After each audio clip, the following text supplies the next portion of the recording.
David Drew danced with the Royal Ballet from 1957 until his official retirement in 2002. He continued to dance as a principal guest artist until 2009, and in the meantime he was awarded the MBE for services to dance. After 50 years of performance, David is on a crusade. That crusade is to revive a ballet first performed in 1944 and last seen in 1958. No record of Miracle in the Gorbals exists, but David found the last 5 surviving members of the cast. And here is Pauline Claydon, at age 89, desperately remembering her part as the suicide girl in this ballet. In a studio in Covent Garden, she worked all day with David and with other young dancers to recreate the part of the suicide girl, remembering the steps and eventually getting into a position that she could show Kristen McNally, a principal dancer at the ballet, one of the wonderful solo dances she performed.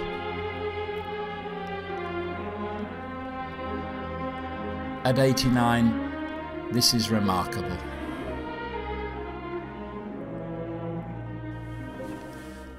Soon after, David brought together the other members of this famous troupe, Jean Bedels, Julia Farron and Gillian Lynn, together with Pauline, to be joined very shortly by Henry Danton, who flew in especially from America. That afternoon at the Royal Ballet School in Richmond Park, the Fab Five brought back memories of 60 years ago, remembering, recreating, teaching parts that they thought they had once forgotten. But gradually, with the music, the ideas came back, and soon they were showing the youngsters how it should be done.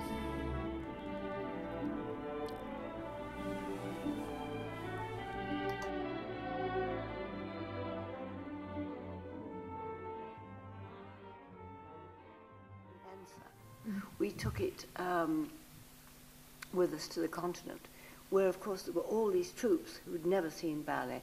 I think would not have gone to ballet if there was something else.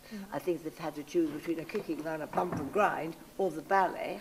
They'd probably have gone, but they didn't. They had us. Book, and it was done with Fontaine as the suicide.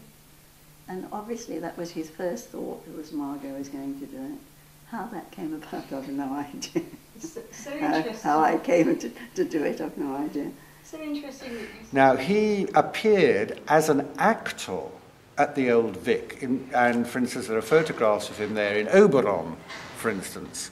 And later on, he actually did Hamlet, the lead in Hamlet. And the fascinating thing about this is that in 1944, when he did Miracle in the Gorbals, that same year, he appeared as an actor, the lead, in Hamlet at the Old Vic, with Bentall directing him. I personally believe the entire concept of Hamlet was actually Bentall's. This idea of the dying man and what dreams may come when we have shuffled off this mortal coil, and as he's carried away, and that surrealistic treatment of his life story in a mere 16 minutes. And I swear that was wholly Bentall, because Bentall was an intellect, and he was a man of theatre too. And so that was behind that.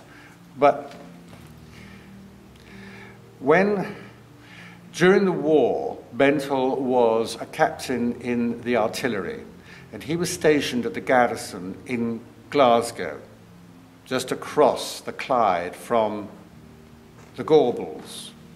And as a result of being there, he conceived this idea of taking an existing play, which was by Jerome K. Jerome. Jerome K. Jerome in 1907 wrote Three Men in a Boat, which was a huge success, and sort of the archetypical English silly-ass book of the period. Instant fame, lots of money. About 4 years later, he wrote something completely different, which was called The Passing of the Third Floor Back. What was fascinating about this was that it was a moral tale. It was about a man who was a good man and who appeared at Bloomsbury, which was then nothing like it is today, it was relatively run down, looking for accommodation in a boarding house. And the people who were living there at that time were all far from perfect. They were much faulted. And he arrives at the front door and said, "I believe you have rooms to let." I'm parodying it because when it was done as a film later, Conrad Veidt played that role. And he came in and the landlady said, "Well, you can stay in the third floor back." In other words, on the third floor, the back room. And simply by staying there and being very courteous and gentlemanly to everyone who he met, and he brought out the best in these people. And each of them, one by one, began to discover that there was more good in them than they had imagined they had. Now, it's a long trek from that basic concept, because the passing of the third floor was after he'd done his good work, he simply passed on to the next place. He was like a Christ figure passing from place to place.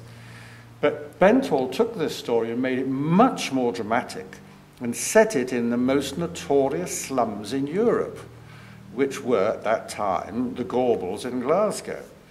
And he made it that when the Christ figure appeared, he performed this act of waking the poor suicide girl from death, and then helping the prostitute. I mean, these are obvious analogies with Christ's own life.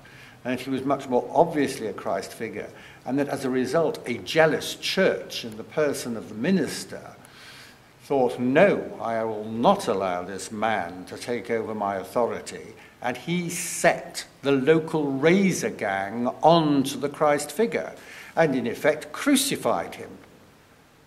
This is the basic story of Miracle in the Gorbals, and it's a very much more dramatic treatment fit for the stage.